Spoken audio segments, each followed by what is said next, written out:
So, mapagpalang hapon po sa inyong lahat. Ito ay ipapakita ko sa inyo ngayon yung dahilan kung bakit napunta sa radiator yung langis. Kasi ito, ipina-practice na namin ay okay siya. Wala siyang problema.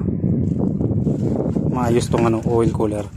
Ngayon, dito ang naging dahilan yan, ayan, lalo na to dito, ayan, langis kasi ito dito, ito sa baba na to ay langis to, ito tubig dito sa portion na to, ito ba, ito tubig to dito, ito dito sa baba ay langis. Ngayon medyo may kalutungan na yung yung o-ring yan, sa mga damage na yan dyan na.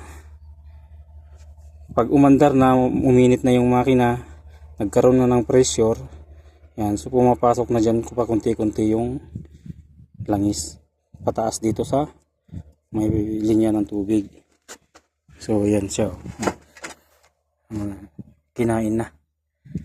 So halos na dito, ito napipigilan nito ay langis.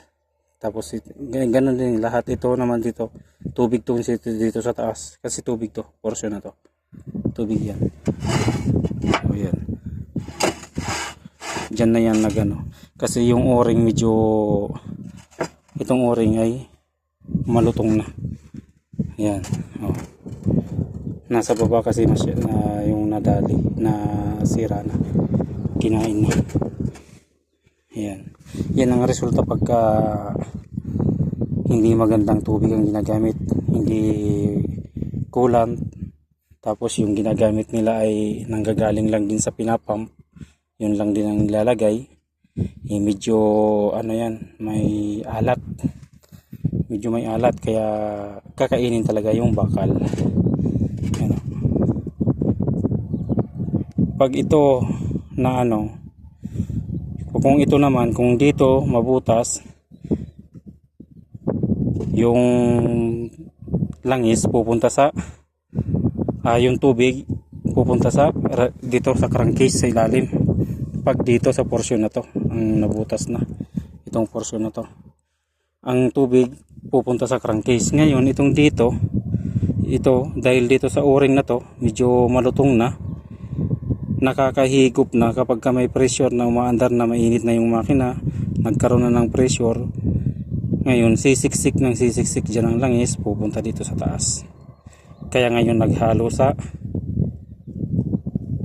tubig, pumunta ngayon ng radiator kasi hinihigop yan naman yan ng pump, pupunta doon, hihigupin dito, itatapon papunta sa radiator, tapos higop na naman, recycle lang yan, paikot-ikot lang. Ganyan siya, ito yan, ito mga naging dahilan dyan kasi ang o-ring ay malutong ng o-ring, na siya, may damage na nga, ayan, may damage na yung o-ring, kaya yan pinasok na ng langis.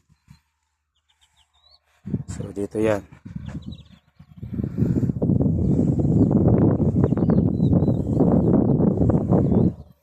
Sige po mga lord, salamat sa panonood.